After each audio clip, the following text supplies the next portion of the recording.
Keyingisi soliq tekshiruvlari. Soliq tekshiruvlari masalasini kamaytirish masalasi bir necha marta kun tartibga qo'yilgan. Lekin uni ijrosi ta'minlanmayapti. Soliq tekshiruvlari sonini kamaytirish kerak. Keyin kameral soliq nazorati deyapmiz, bu quruq og'izda bo'lib qolyapti. Ya'ni bormasdan soliq to'lovchiga uni demak masofaviy nazorat qilish, kameral soliq nazorati. Mana bu masalalarda ham katta muammolar bor. Keyingi masala qarang. Hozir oborot 1 milliardga yetsa, u birdan nima edi? O'rta muddat, o'rta toifaga o'tib ketadi. Kichik biznes emas, o'rta biznes bo'ladi. U birdan demak ana 4 ta soliq to'lovchilar safiga o'tib ketadi. Shuning uchun hozir nima qilyapti?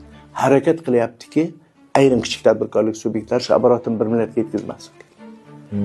Bu o'zlariga ham zarar. Bu iqtisodiyot uchun ham zarar. Nimaga? U endi oborotni 1 milliardga yetkazishdan manfaatdor bo'lmay qoldi. Harakat qilish 1 milliardga yetmaydigan oborot bilan ishlashga. Bu yerda ham mana shu o'tish davridagi soliqni yana bir ko'rib chiqish kerak. Bu yerda soliqda adolatlilik prinsipiga o'zgan shubha yuzaga keldida. Bu shuning uchun ko'pchilik kichik tadbirkorlik subyektlariga aytsangiz, shu oborotni noqonuniy rasmiylashtirildi. Nima bo'lsa ham shu 1 milliardga yetmasin oborot. Mana bu chegarani qo'yganimiz bu ko'pchilik kichik tadbirkorlik subyektlariga manfaatdorlik o'rgatmadi.